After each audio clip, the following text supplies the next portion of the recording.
Hey everybody, welcome back to Private Club Radio. I'm your host, Denny Corby. This episode hits really close to home for me because we are going to talk with Dan Schmitz of KE Camps. I was a very big summer camp person, as was he. And KE Camps is all about bringing the summer camp experience to your club. And I know how valuable a summer camp can be. And I'm excited because we're both from the same neck of the woods. He's in Jersey, I'm in PA, and there's so many camps in this area. And he and I just chat about that and just talk about the importance of camps.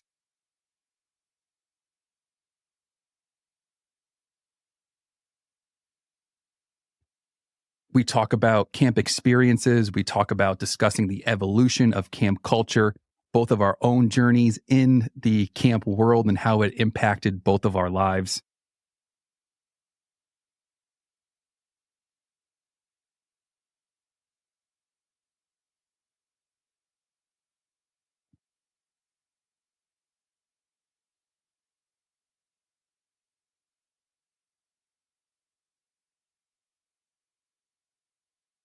All in all, we talk about the ins and outs of what it takes to bring a summer camp to your club.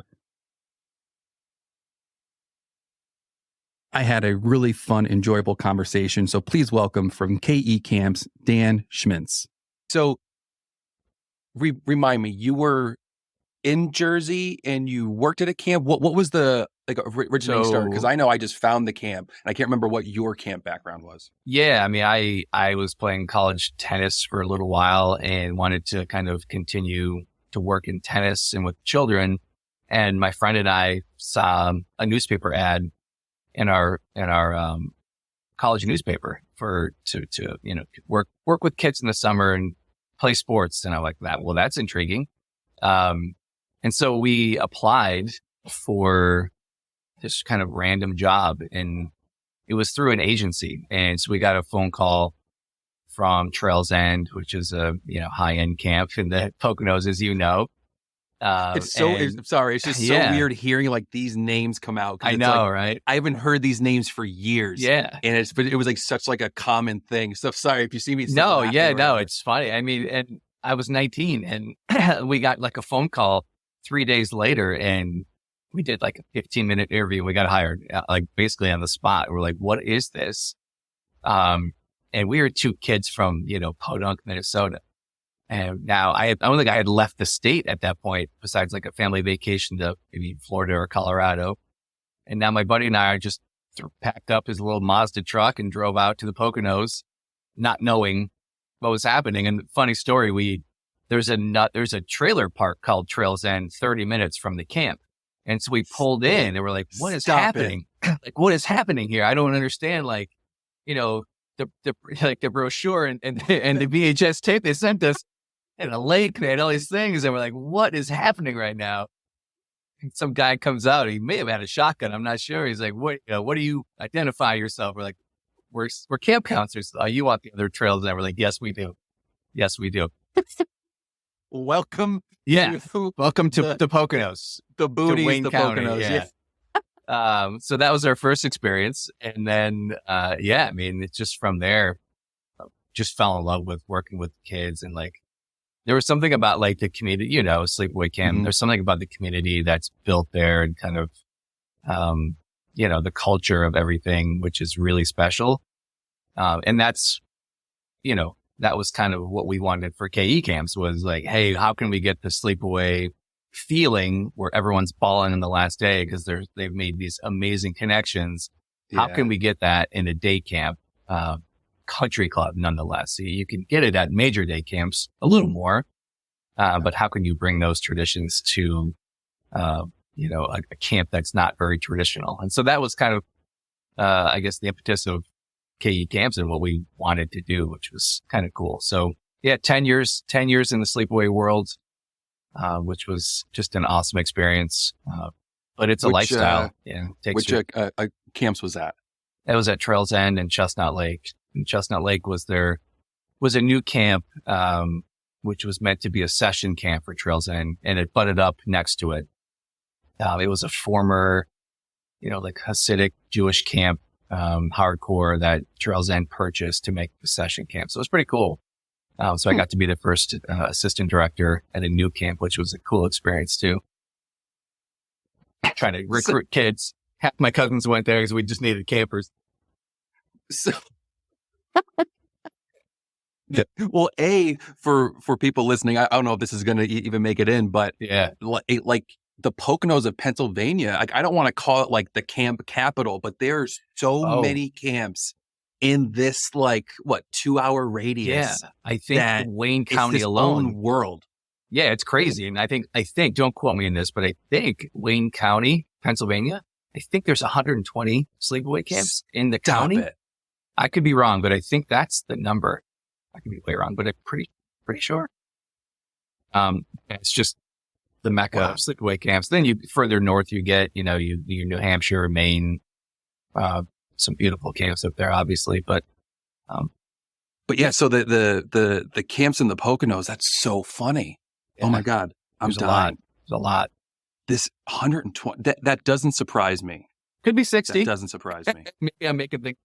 No, but that's still a lot of camps. Yeah. And I would maybe assume people, the clubs in Florida might actually have some of these owners and stuff in there, because a lot of them are snowbirds too. Yep. They hang out in Florida, do all the Florida stuff. Then come time for camp, the weather breaks, they go up north. Yeah, it's a new trend actually with the camp owners. The past 10 years, a lot of them now reside in Florida and head up north. And there's a lot more campers from Florida now too, especially on the east side of Florida.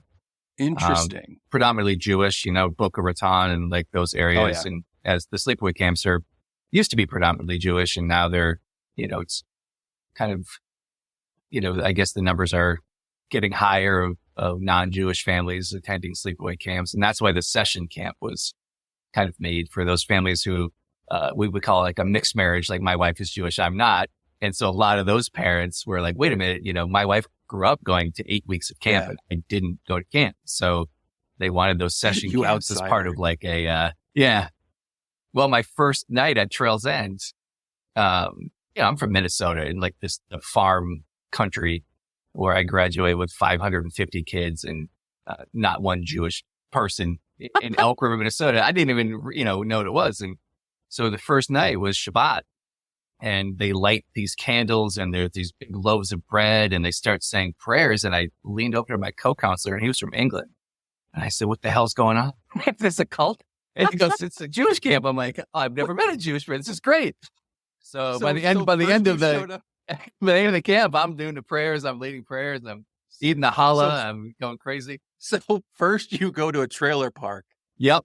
And then when you finally get to camp. Yeah, I thought it was a cult. It was like good cult. I just was unaware of the religion. I just, it was, in that time in Minnesota, it was either you're Catholic or you're Lutheran. Which one are you? And, so good. It's just a small town mentality of just not understanding the world and not being worldly at that time, which was really funny.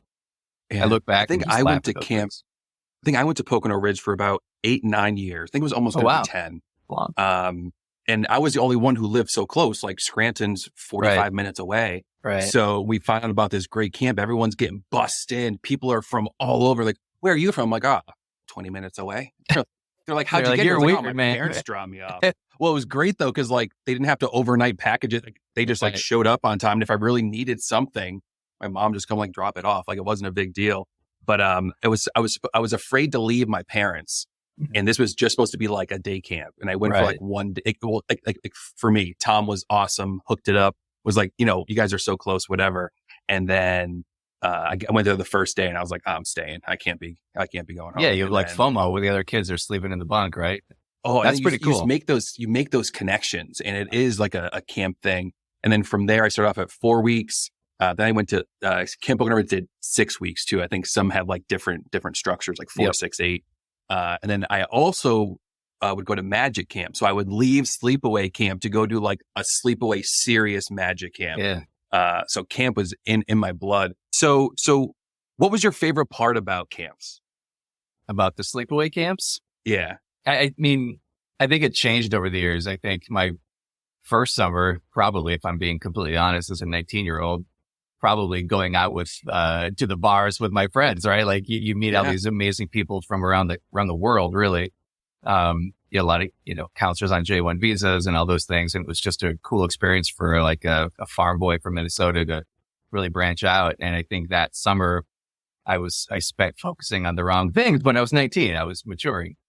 So I think probably that's how it started. And I wanted to return, because a lot of my friends were coming back. And I think it wasn't until that around maybe Christmas or the start of the new year, the following after my first season of camp, where they sent out like a video yearbook and you watch it and you're like, wow, I really formed a lot of relationships. I know a lot of these kids in this video, and it was such a great thing to get. And strategically by the camps, it was great. They make you want to come back to get this tape. You're like, oh man, this is so great. Camp was so fun. You don't remember the 9th day in a row it was 100 degrees and you're sweating and kids are screaming at you and throwing things at you. But, so the first year, I think it was the staff. Yeah. I think from there, that something clicked, and I got to work with the teenagers that second summer and really use my athletic abilities and like coaching abilities, and got to like just literally play with the kids. Like I was playing basketball, I was playing, baseball with the kids, playing tennis, and then formed these amazing relationships with the kids. And then from my second year, I was like, this is something I want to do. So I became a teacher so that I could work at camp, which is kind of, interesting. I chose a profession so that I could work 7 weeks at a sleepaway camp all the time because I didn't want to miss out. I just loved it so much. And then eventually when I became full time, started the new camp next to Trails End. I met my wife at a camp conference. And she was working at a all girls camp in New Hampshire. And yeah, that's kind of where it started with KE Camps. We got an opportunity to purchase the company through a guy we knew, and they had about 20 camps at the time. And he said, you guys run anything that touches the Atlantic Ocean, you should run. So it was 14 camps. It was the first summer we were working out of our apartment in the Upper West Side in New York. I was working, I could touch her from my desk and her desk. She worked at a tiny desk. It was on the kitchen table. We were walking packages to FedEx. We used our coat closet as our file cabinet, kept our coats at our neighbor's place, and she smoked. So everything that we had, our coats reeked like Marlboro Lights. And yeah, man, that was the it. Good stuff. Yeah, not even the good stuff. And so that first summer was crazy. So the 14 camps, and then the previous owner said, you guys are just a lot better at this. Why don't you take, run the company, and eventually bought them out because we didn't want to pay a royalty. And yeah, now this summer we'll have about 250 camps. So we've grown quite a bit in the 14 years that we've had it, and it's been our baby, and it's been fun. And, sleepaway camp is amazing, but day camps, I get to have a life with my children, and, I'm not there till October running off-season events, and I don't own the property, which is really nice. And so it's a different lifestyle, but it's great. We love it. What's got you excited recently about camp? Well, for our company in particular, I think there's this not resurgence, I shouldn't say that. There's an emergence of families coming to country clubs, where, when we purchased the company like 14 years ago, it was still sort of the old boys network at a lot of places. Some places were turning over at that point, but I think, in the last 5 years, especially, and I think COVID really escalated or accelerated this, was the families are just looking for something to do. And country clubs are becoming less about golf, and you still have your courses, those major golf courses that are just always going to be just golf. But I think a lot of country clubs are turning into just these family focused, places to go that feel safe, where the staff and private resorts. Yeah, that's what it feels like. It feels like a sleepaway camp for adults. And that's what people want. I mean, you're right. Cause like even pickleball now and padel, these new things that are coming on, these are all country club sports essentially, or they're going to be. And I think this is what adults crave. I mean, I belong to a country club and I love it. I could spend my summer there and not leave. It's so great. And I think, these younger people are getting into these clubs, and there's so many kids now. And that's got me excited for our future for KE Camps, is that these kids have to do something in the summer. And why not have a camp at your club? And it's got me excited because just the growth that I think we're able to have a great product for these clubs. I think that's why I got so excited when I met you at conference was I just know how cool camp was for me, but then looking back, just how much it helped just kind of, because I still am an awkward, weird person, but it definitely helped me come out of my shell because you're almost forced to a bit. Because it's unlike school where, you have to sit and watch and, do whatever. Camp is the same amount of time, but you're like in it. Like you can be a kid, like you can do stuff. Like and you can camp have allows fun. you to be a different kid too, right? Like I think the magic of sleepaway or even day camp is that in school, you're this person. You've almost been pigeonholed as, the kid who's great at math or the athlete or the actor. And at camp, you can be all those things and you can kind of get a fresh start with different kids and different age groups. And I think that's the magic of camp, isn't it? Yeah, no, it's so true. And just because like once you get there, like you can have your like little friends, like in school, like you have to like sit where like you're sat here. It's like, no, even if it's an activity that they don't want to do, but I can still go over and be with Frank or like, I can still go be with my like friends as we like learn and do all this stuff. What was your favorite activity back at camp? Oh, besides tennis. So I was never a camper, but my favorite activity at camp, well, the favorite multi-day activity was always Camp Olympics at the end of the summer where, they chose like 3 captains, counselors, and I was lucky enough to be chosen, to be the captain of one of the teams and ate a whole pie in front of the camp and all that fun stuff. There's something about like the spirit of a 3-day activity for kids and for the staff, kind of, gets everyone excited again. And it's towards the end of camp and it's a great way to end camp. But, individual activity, I used to love European handball. I think that was something cool that I'd never before. And at my camp, it was a really rough game. You were able to essentially hit people, not punch them, but check. And it was a fun game. It was always a big draw at the camp I was at.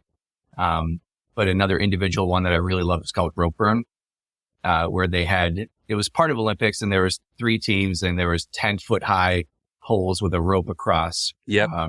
And all day the oldest campers got to collect wood and then they built a fire and the first one to burn the rope was the winner. It was fairly dangerous. These are 10-foot high ropes, right? I mean, these fires are 15 to 20 feet high and there's kids around. I'm like, what is happening? Like, it was pretty crazy. When you look back to like some of the stuff, you're like, this would never fly today. Yeah. This would never fly at all. Riflery. We used to have riflery. I mean, remember that? It's still in Texas. And they have it in Texas still. I'm like, what is happening? Behind riflery was like the boys' bunks. Like boys like 9 and 10 was behind not like right behind. It was up, but like it was right there. So like, you're back at your bunk. Stray BBs to the temple. Pink, that's not pink. It was boys, and then the pool was also seems about right to like the left. It was right to the left. Makes sense. So how are the days structured? Like at your camps? Like how did you take the whole experience? How do you condense it into a day camp? Is it like because I know it's a great question. Sleepaway camp, like you had like group activities, but then you got to like pick some stuff.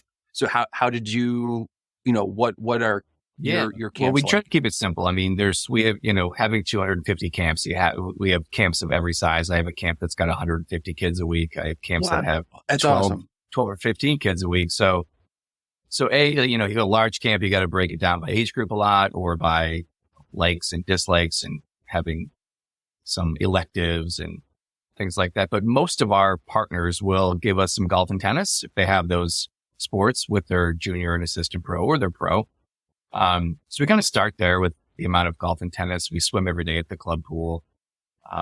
But from there, we wanted to make sure that we not only had things like arts and crafts and, we do like food, like Iron Chef competitions and cupcake wars. And we wanted to make sure we had STEM projects because that's the new, or STEAM now. It's kind of the new thing.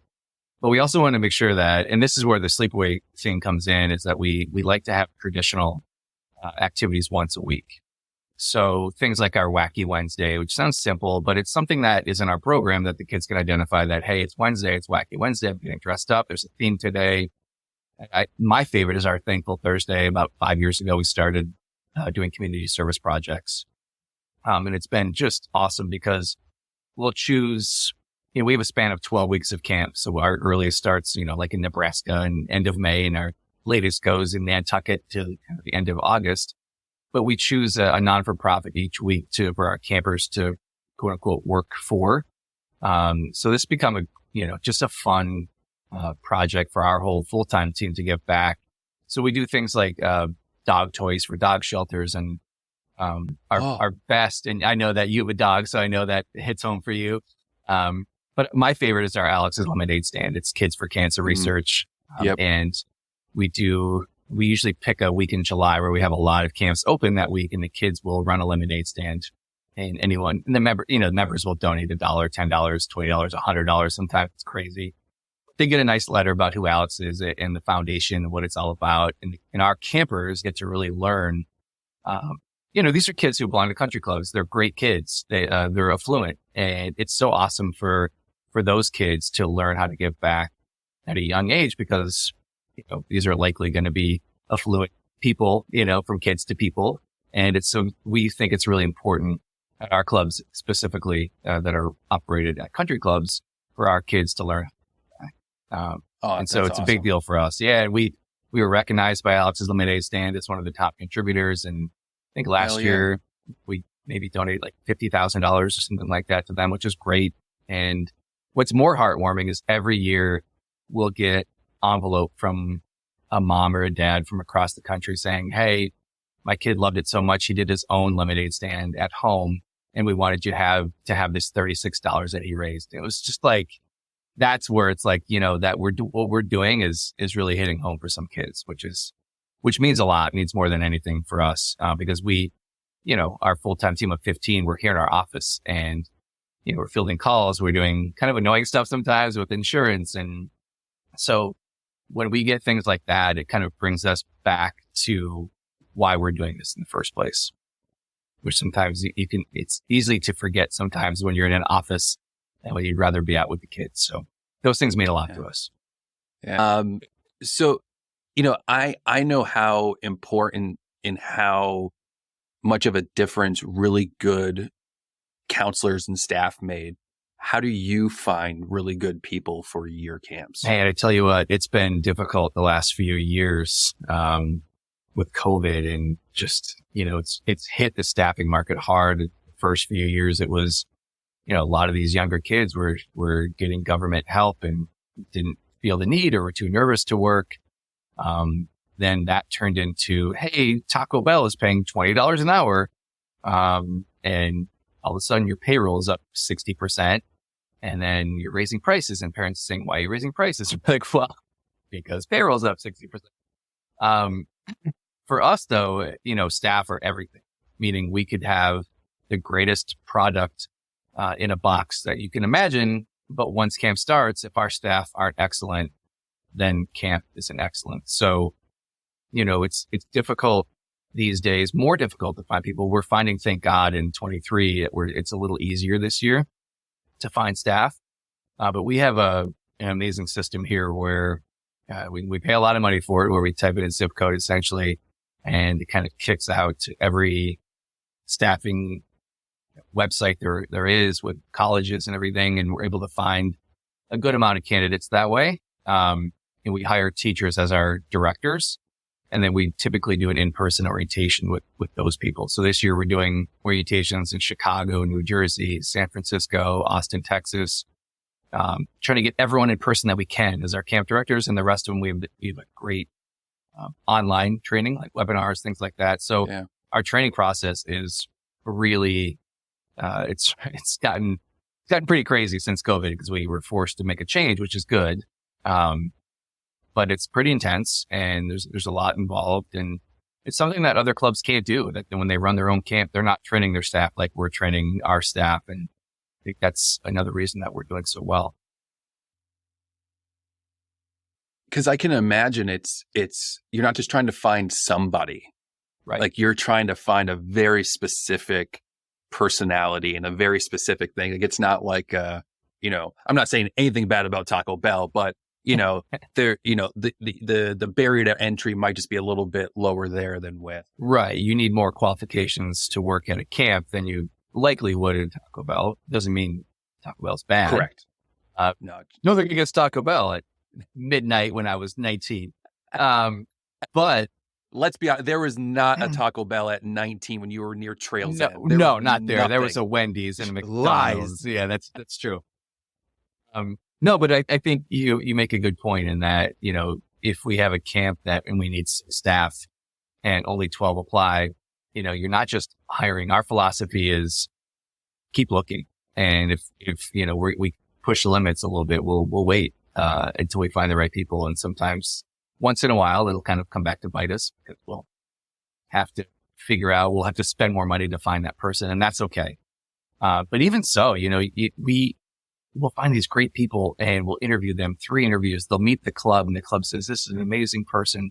They get to orientation and they're unbelievable at orientation. And then they get to camp and they're a dud. And you're like, how does this happen? And inevitably every year it happens, and it can happen to the clubs too, and we get the blame because they're our staff. But these are things that we've learned over the years, and we've learned that way. Hey, every camp we need to hire a person that could be a director. So that's something that's just part of our protocol now. It's like, hey, they don't know it, but they're a backup director. We have an awesome, it's almost like a, hit to be trained as a director in like 4 hours if we need it. So we've kind of come up with all these great things because, we have to, lack of a better term, we have an itchy trigger finger, I suppose, and that's probably a horrible term to use. But when it comes to staff, because we can't allow you to be there if you're not great. We have about 6 weeks to impress these members in the clubs, and you can't have a weak staff person. Slow to hire, quick to fire. Yeah, every year inevitably you get, hey, this person's on their phone. I'm like, we have a no phone policy. And it's like, do you work with them? Because or you let them go? It's tough. It's not, staffing is just, sometimes I feel like we're a staffing company, and that's not what we want. But it's a bear right now. It's tough, but we do it. We manage. We've never had to run a camp because we didn't have staff. So, it's just my staffing team. Sometimes they're here till midnight on a Wednesday in the summer, looking at all of our options. They're pretty creative. They're great. Limitations force creativity. Young Scott. It is. That's right. There's like 3 like one-liners in a row. I was like, I got to stop this. So what age ranges does the camps, like what's like the youngest, and then how old does it? So normally our youngest we take is 4. I think we have a few camps where we allow 3. We prefer to start at 5. What we call, most of our issues happen with 4-year-olds. It's 85% of our issues, and some of those aren't great. We call our code brown, which is a pool issue. And so that's not fun when a 4-year-old does that, because they have to clear the pool and, the club doesn't that. So we try to start at 5, try to end at 10 or 11, although some camps go to 12, just because those kids at that age, they need more than what we can offer. And a lot of our clubs don't have fields. So it's a small footprint. So it's hard. Yeah. So typically I would say like 5 to 10 is kind of our sweet spot. I just find this like fascinating because I did work at one summer camp, doing magic. So I got to like teach at a day camp in New York, but they had a magic program. And the funny part about that was there was probably 10% that like really wanted to be there. The rest were like, oh, soccer was full. Okay, I guess we'll go put it. Oh, you sprained your ankle. Why don't you go sit in magic for 2 days? Like that makes sense though. It's a very niche activity, right? Magic. But like it was like a fun thing because like you did see the kids who like maybe weren't as like hip, but then like get into it. You see the ones who, the awkward ones who maybe like, they weren't good at soccer or baseball, but you put them in here and they can like actually excel and like they're cool for like that. Yeah, well, that's what camp's all about. Just like doing activities that you just maybe don't know you like yet. And that's why camp is great too. You just dabble and find something you're great at. So let's say like I have a kid. I don't want one, but what would a day be like for this little like monster? Like, what should I expect them to come home? Like, they're like 8, 9. Like, what are they going to come home and like tell me? Yeah, I mean, like, hey, how was camp? Hopefully they come. Well, usually when you ask a kid that, they say good. Right? Yeah. Gotta ask you can't have the one word answer. So, what was your favorite part about camp was a great one. But, yeah, I mean, so they're going to probably get a golf or tennis, that day and swimming. And then they're going to get, depending on the day, they're probably going to take home an arts and crafts project. We'd like to do a take home project. So we know parents like to see what their child's doing prior to. We'll have sent the schedule to the parents. So, moms and dads will be all over that, looking at what their child's doing that day. They may come home with a tie-dye shirt that day, or, they may have done an Apple elevator in STEM.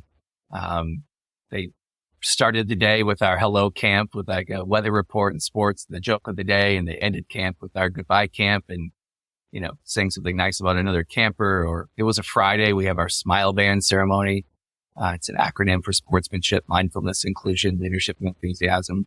And every week, either they do a scavenger hunt to find them, or the staff will just give each camper a bracelet and talk about the camper to make them feel good about themselves. And the hope is that they come home saying they made a friend. Because I think in 15 years, kids aren't going to remember the Apple elevator STEM project, but they will remember their buddy that they made at camp. And I think that's where everything that we go back to comes back to how to socialize and make friends with kids. Because I have 3 little ones, 10, 8, and 8. And, they'd be on their screens all day if we allowed them. And we don't allow electronics in our camps. And so we're really trying to teach socialization of kids, which is really a lost art for a lot of kids. And during the school year, they're so regimented. And to be able to feel free a little bit and to be themselves and make a friend, I would hope that your child comes home and says, I made a friend today. And that's really what camp's all about for us. Yeah. Now, let's say I'm a club and I'm thinking about like, what does it look like for me now? I'm, Mr. Joe manager. A lot of those out there. CCM, CCE, CDE, all MBA, yep. DR. DDS. So what would it look like for the club? Yeah. So like, let's just, oh my God, like this is cool. Like to me, like, I think it's the magic also. I like how things work on multiple levels. Yeah. So, that's like the front of house. How does like back of house? Like, how does this work from like a club point of view now? Like, let's say I'm Mr. Joe manager. Hey, this looks good. I might want to bring this in. What do I need to do? I mean, it's a lot. So, the first thing that a general manager will look at is compensation, making sure. And what's happened recently in the last few years is every general manager I speak to says, well, I want the amenity because we have a growing membership and it's getting younger. I want this amazing amenity. We don't really have the ability to do it ourselves in way of registration, staffing, training. But I have to break even at worst. I can't show my board a loss because we show the board a loss. Board sometimes sees things in black and white.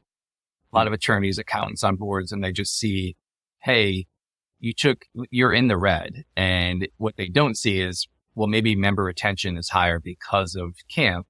And so it's hard to measure these things. Like there's measurable things, there's immeasurable things. And one of the things I asked the GMs to look at is that family that registered for camp that didn't use the club last year very much. Maybe they were there 6 times. Now that they've gone to camp, take a look at how much they use the club this year. Because I think it's going to grow because the more that the kids are there, the more that the families are there picking up and dropping off, the more comfortable they're getting at their club and realizing that, hey, this is a great amenity. We pay for this. We should be going to dinner more, going to the pool more, going to these kids' activities. And now that my child knows some kids, maybe there'll be other kids they know from camp at these activities. So that's where we start is, how is it going to impact the club financially? And then we go from there to how will this impact the club with the pros? Because the tennis and golf pros have a very busy schedule. We do ask for some golf and tennis just a little bit because we don't want to confuse ourselves with the junior programs. Every club has swim team, junior golf, junior tennis. We don't want to cannibalize those programs. We're trying to introduce our campers to those sports so that those pros can steal our campers. And so we're casting this wide net Whereas if junior golf is casting a net, maybe they're attracting 15 or 20% of the members' kids. We're going to attract 85% because we offer such a wide range of activities. And then we dabble in golf and tennis so that they're exposed to these sports in a really fun way. Right. So that's the second thing we look at. So finances, we look at what's the impact on your pros. And then indoor space is always an issue. Like, are you holding, there's a lot of revenue to be had out there by holding private events in banquet and, anywhere at the club. So we have to just make sure that there's space for kids to be safe. Weather days, where can we be? So we look at the impact and indoor space. And that's really kind of where we start, and that's how everything gets going. And we talk about the program. A lot of our camps are takeovers. So we really have to figure out what they've done in the past, how we can show more value than what they've had in the past, to make sure that can work for everyone. And so we start there. And, I just closed the club this morning. Usually I don't take clients past March 1st, but that club I've been speaking to since November. So some deals take 6 months, some deals take a day. It just depends on what the clubs are looking for, because what we provide that they can't is all the customer service, the website, all of the staffing. We carry a ton of insurance for them, name them additionally insured. Essentially we do everything except the golf and tennis, and my staff will be there. And then the food and beverage is on them, but that's why we kick back a portion of the gross revenue to the club to make sure that everything's at least covered. So if you have 12 kids, you're probably going to break even, start getting 20, 30 kids. Our clubs are making revenue using our service and not doing the work, which is pretty ideal for them. Which is probably why we have a 98% return rate typically. So they enjoy our product and they enjoy not doing the work because it's not easy.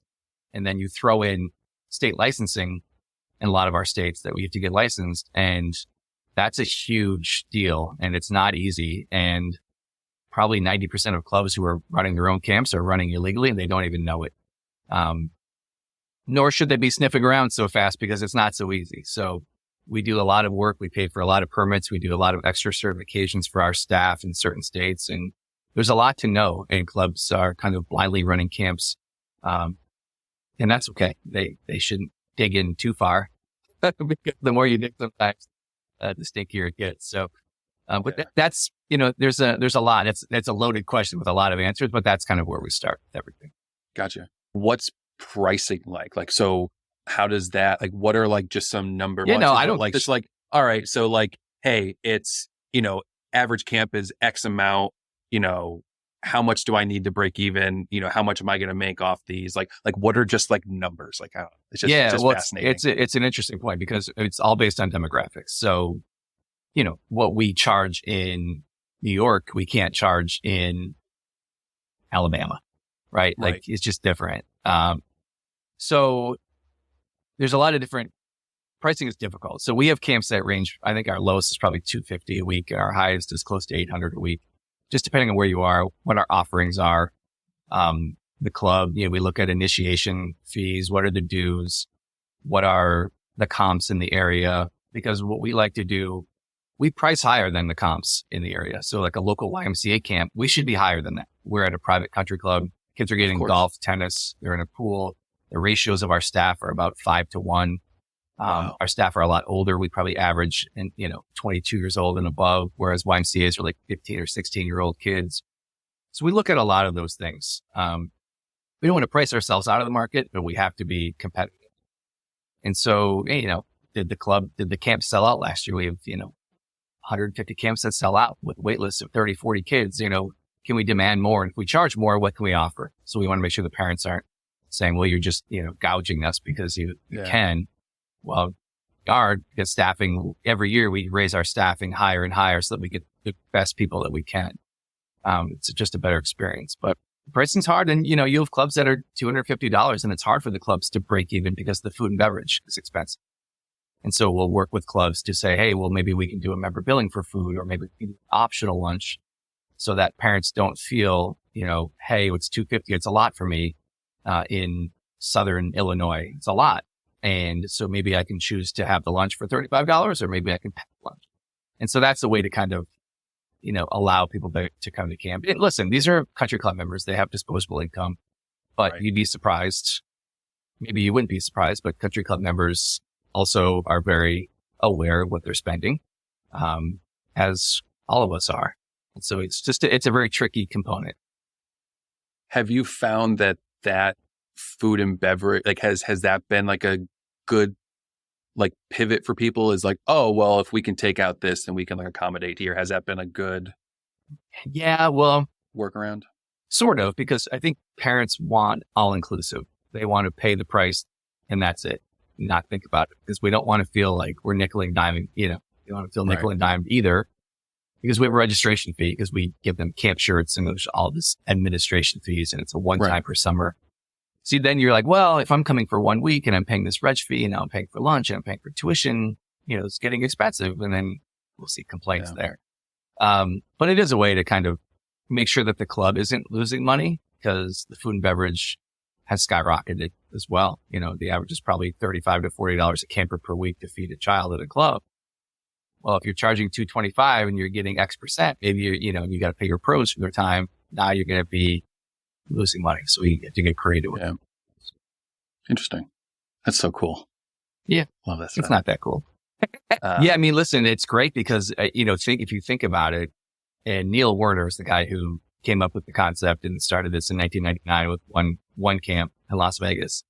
But we spend zero on marketing dollars, right? Like, these are built in people, and a lot of our clubs allow guests to come. And for them, that's an opportunity to gain membership too, because now there's a friend of a member who's coming to my club every day, and we can now sign them up for the club. And so the concept is actually pretty brilliant. And, we kind of fell into it and expanded on it, but, it's pretty great. It works out really well for us. And great story about Neil. You'll appreciate this. So Neil Werner is the guy who founded KE Camps. He now started this other company called Sweet and Boozy, which is like alcohol infused ice cream. He's an amazing salesman. He's in 100 minor league stadiums now. He's the Raiders. He's doing amazing. But one of the best stories is he had this guy, Billy, who worked for him. They were kind of a pair, and Neil took out a billboard in Las Vegas that said KE Camps vote best camp in the country. That's what this billboard said, at whatever country club it was at the time. And they sold out immediately as soon as they put it up. And I said, well, who voted? He goes, oh, Billy and I in the office. I said, hey, Billy, what's the best camp in the country? He said, we are. So we put it on a billboard. That's the greatest story ever, because it didn't say voted by whoever. They just put up a billboard, said KE Camps, best camp. And they sold out right away. And that was how it all started. And I thought that it's just the greatest story. I think it's hilarious. And if you knew Neil, you would die laughing, because he's just the funniest guy ever. Oh my goodness. That's amazing. Yeah. Love that story. We took a vote in the office. It was 2-0. I was like, that's hilarious. Just every club is going to go to their board now and be like, voted best country club in the world. Yeah. Well, we gotta tell everybody about it. Just don't ask us who voted. But Danny, when we first started, because we know a lot of people in the industry in the sleepaway world, we got ridiculed. We got made fun of. We're like, this is the dumbest idea. You'll never make it. Why are you leaving sleepaway camp? You work so hard where you are. We're like, okay. And then now when we go, it's like, oh, you guys are brilliant. That's the future of camping. But I'm like, yeah, okay, where were you 15 years ago? And you're one of us. So, not owning any property is probably what they're jealous about, and the upkeep of septic and bunks and, you name it. Insurance must be nuts. Insurance is expensive. Yeah, we spend a lot on insurance. But, we always say that the two things that we don't mind spending money on is staff training and insurance. Those are things that we'll never skimp on. And we always just say, hey, whatever the cost is the cost, and just do it. Well, I can't imagine what some of these summer camps, with physical. Oh man, I know, with all the liability of. And then when they're on the lake. Yeah. And I can't imagine. Hope you all enjoyed that episode. I had so much fun talking with Dan. Just being able to bond over that camp experience was really, really fun. So if you're interested, check out KE Camps. They do a fantastic job, and I know they will absolutely crush it if you bring them to your camp. If you haven't done so already, please give a subscribe to Private Club Radio on whatever podcasting platform you listen on. You can give a rating, share with somebody else. We appreciate any and all support. Catch you on the flippity flip.